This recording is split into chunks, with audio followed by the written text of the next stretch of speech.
So, there's a miracle growing inside of you. Yeah. And may PCOS ka. Opo. May miracle na nabuo Kaya- sa tiyan mo. Kaya yun din po sinabi ko na binigay ito sa akin talaga ni Lord.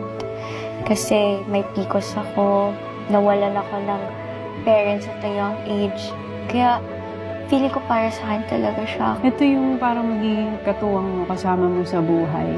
You and me together to. Yes. Sobra ako naging masaya and accepting talaga. Super talaga. Sobra talaga ako nagkaroon ng hope. Actually, ang full name niya is Victoria Hope. Ba't Victoria? Victorious Hope. Kasi, Victory. yes. Diba, syempre, paglagyan mo ng action yung hope. Diba, victorious siya. Beautiful. Finally, Miss Tony! So, Victoria Hope. Yes. May na-reveal ako na galing sa akin. Hindi na nakaw sa'yo itong moment na to.